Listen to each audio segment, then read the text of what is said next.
So, what's up? Welcome back. Welcome back. It's me. I'm Honey. We in the building. Today we're gonna do something on placebo effect. Why am I doing placebo effect? I'm doing placebo effect because I've been telling people that prayer is placebo effect. I've been kind of arguing with people about it, going back and forth. So I'm trying to do this to explain like kind of where I'm at with it. You can like comment, subscribe. Please subscribe. Comment. But if you want to come talk to me about it, it don't have to be a debate. But just let me know how you think, right? So we're gonna get into it right now.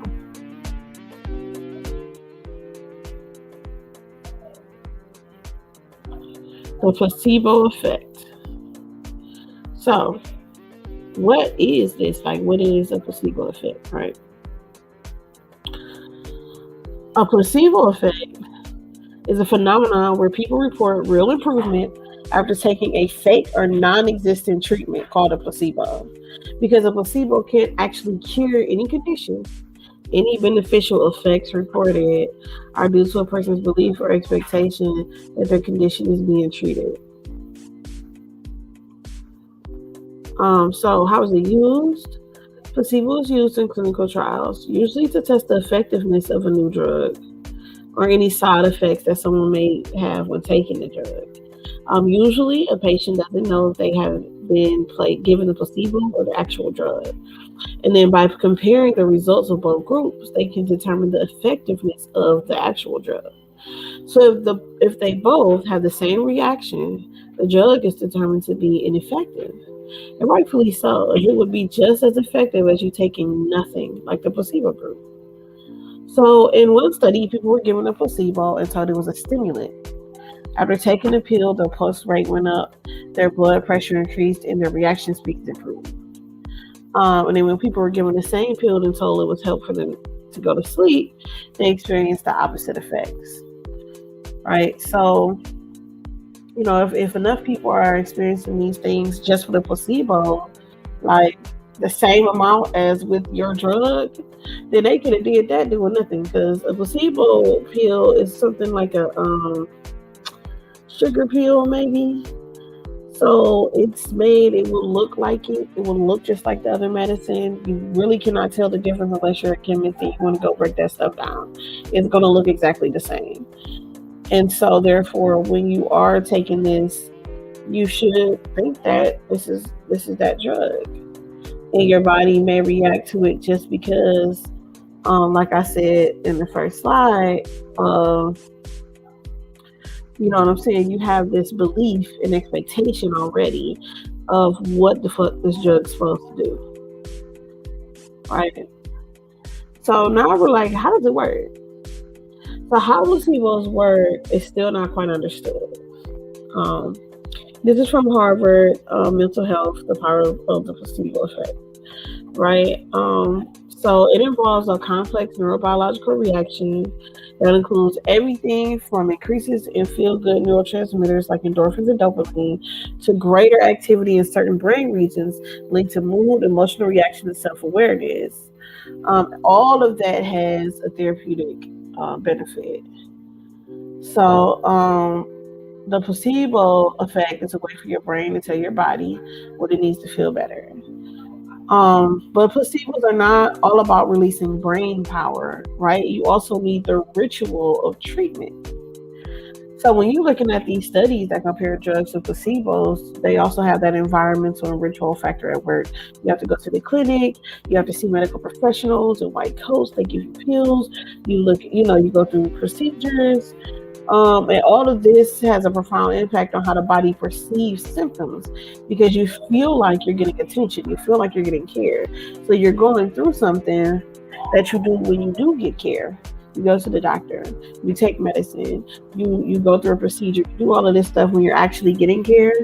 So even if what they gave you was a placebo, your body and your mind and everything else is working under the assumption that you're taking something to fix your problem. So now what is prayer, right? Because I'm saying prayer is part of this placebo effect, or it happens like the placebo effect. So prayer is an invocation or act that seeks to activate a rapport with an object of worship through deliberate communication. In the narrow sense, the term refers to an act of supplication, of intercession directed towards a deity or deified ancestor. More generally, prayer can also have the purpose of thanksgiving or prayer or praise. And in comparative religion is closely associated with more abstract forms of meditation and with charms or spells. Prayer can take a variety of forms. It could be part of a set liturgy or ritual, and it can be performed alone or in groups. Prayer may take the form of a hymn, incantation, formal creedal statement, or a spontaneous utterance in the praying person. And this is from Wikipedia. Just looking at prayer, the definition of prayer, right? So when a lot of people hear prayer, they immediately go to Abrahamic faiths. Um, this is saying like also you meditation when you're looking at charms, spells, when you're doing chanting, all of that can go under prayer. It is not just praying to your holy father, because when you're looking to the ancestors, you're looking to anything, all of that deification, all of that is prayer. You're seeking to have like direct communication with a deity, something that you worship, right? And you think that they can do something for you in real life. So how does prayer affect our brain and body?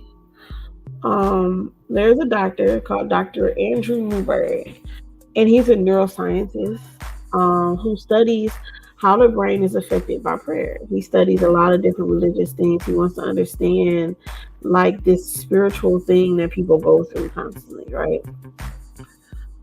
So Dr. Newberg identified several things that he discovered about the effect of religious contemplation on the human brain. First, engaging in 12 minutes of personal reflection and prayer each day makes a profound impact on our brain. It strengthens a unique neural circuit that specifically enhances our social awareness and empathy, and helps us love our neighbor by developing a heightened sense of compassion and subduing negative emotions. The same doctor did a study with employees at a high-tech firm where they meditated a few minutes a day over a few weeks. And it produced dramatic results. Like in 2 months practice among ranked amateurs of meditation, it was a systematic change in both the brain as well as the immune system in a more positive direction. For example, they developed more antibodies to a flu virus than the colleagues who did not meditate. Also, when he does his things on his studies, he does them with like monks, nuns, pastors, people who really do this as like a culture, like an everyday thing. And he looks at how it affects their bodies and how it affects their minds. And like, what can you see when you're looking at that and you see them meditating? Parts of the brain that lights up, parts of the brain that go dark. It's a real phenomenon, something that happens there.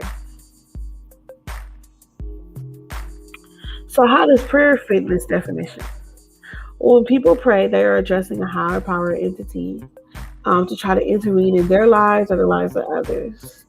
And when something does happen, they attribute it to the higher power, not just life, not chance, not even their own actions, right? So it is similar to how someone feels better after taking a placebo pill, and they attribute it to the placebo. They attribute it to the pill, and not just their own mind power, their own actions, their own ability to just feel better, to just, to do something better. So that is why I'm saying that prayer is the placebo effect, because, you do something, you take something like they did. They took the placebo, you prayed. And when something happens, it's like, it's gotta be because of the prayer. It's gotta be. What? Okay, could it have happened if you didn't pray? The world will never know. So now we're looking at the similarities, right? similarities between the placebo effect and prayer, right? So in the placebo effect, there's a ritual, taking a pill. In prayer, there's a ritual, actual praying, right? They both involve self-reflection and awareness. In a placebo effect, you have to be aware of what it is that's the issue. You have to be aware of symptoms, anything that changed with you after you took this, right? You're trying to hone in on that. You need to know, do you have side effects? Is it better? Is it worse? What's happening? So you have to do a self-reflection when you take this. You have to be aware of what's going on with you. And then with prayer, that's self-reflection and awareness, period, because you are reflecting over your life. You're reflecting over things that's going on. You're bringing to the forefront what it is that you think you need, what you need to change, what needs to happen going forward, what you want to change with the past. You're thinking about all this stuff. So in both of them, it takes a sense of self-reflection and awareness. They both are preceded and followed by a belief and an expectation. Okay, so with placebo effect, you believe and you expect that this is a medication and it's going to affect your whatever it is that you're getting, your illness or whatever it is that it's supposed to be treating, right? So you believe that. Adversity doesn't always have to be positive, because you could believe that, well, every single time I take migraine medication, you know what I'm saying, it makes me have diarrhea. And if you expect that and you believe that, you can actually start having diarrhea. And it's like, see, I told you. But it's a placebo, right? But you have those side effects. So belief and expectation is a big part of it, because when you believe and expect something to happen, you know what I'm saying, when it does happen or it starts happening, you attribute it to that. On the same thing with prayer. You know what I'm saying? You have a belief. You know what I'm saying? You pray because of that belief. And the expectation is for something to happen. Something to happen because of that, right? So it brings feelings to the brain of positivity and healing. Okay, so in both of those, we've seen neuroscientists and people who study, who basically say that they have those same effects. Prayer brings feelings of positivity and healing, and the placebo effect does the same thing.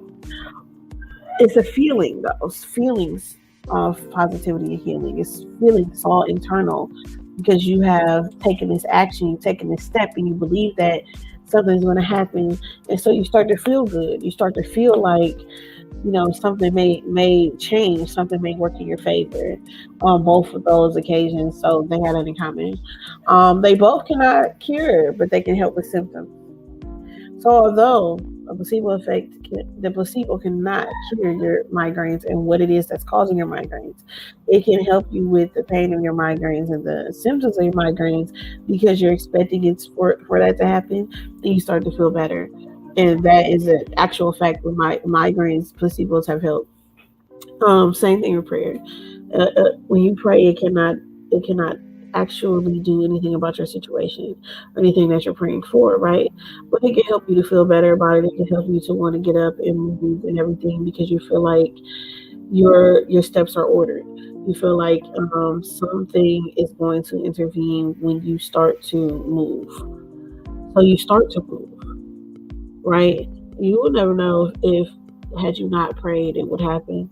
But when you take that chance, it's a belief. You want to take the chance of not praying to see if it happened, because even then you don't know if you had prayed, it would happen either, right? So it's not the cure, but it definitely can help with the symptoms. The difference is, in the placebo effect, you would physically take a pill to jumpstart your process of going towards whatever it is you're doing. In prayer, you start praying in whatever way that you pray, whatever way you start your spiritual process, and that will start your process to moving forward, right? So if it's meditation, if you got to light your candles, your incense, if you have to go pray, if you got to go say 10 Hail Marys, whatever it is that you do to jumpstart your process, you jumpstart your process, and then, the effect takes place after that, because you feel like you've done something, you started it, and now just something that's going to happen because of that, right? So what it kind of shows here is that there's a power in believing, right? Because when you believe, you begin to do things for yourself.